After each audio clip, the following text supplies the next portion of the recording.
அல்லாஹ் ஜல்லஷானஹு தஆலா குர்ஆனில் இந்த ரமலானை அறிமுகம் செய்யும் பொழுது எல்லாத்துக்கும் இப்ப எல்லா ப்ராடக்ட் வந்தா அறிமுகம் செய்வாங்க. நாங்க இப்படி இப்படி இந்த ஃபியூச்சர்ஸ் இருக்கு அப்படின்னு அறிமுகம் செய்வாங்க. அதுபோல அல்லாஹ் என்ன செய்யறான், அந்த ரமலானை அறிமுகப்படுத்தும் பொழுது இப்படி சொல்லி காட்டுகின்றான், ஷஹ்ரு ரமலான் அல்லதி உன்சில ஃபீஹில் குர்ஆன்.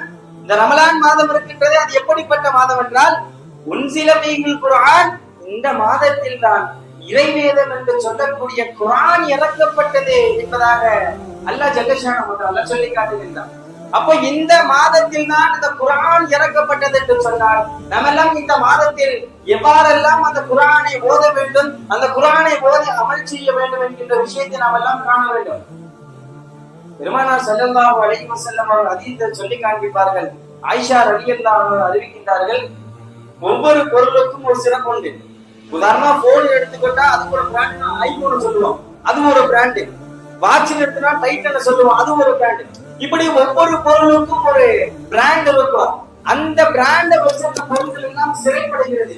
அதுபோல என்னுடைய உம்மத்தார்களுக்கும் ஒரு சிறப்பு இருக்கிறது. அந்த சிறப்பை வைத்து என்னுடைய உம்மத்துகள் சிறப்படைந்து வருகிறார்கள். அதுதான் இந்த குர்ஆன் என்று சொன்னார்கள் நபிகள் நாயகம் ஸல்லல்லாஹு அலைஹி வஸல்லம் அவர்கள்.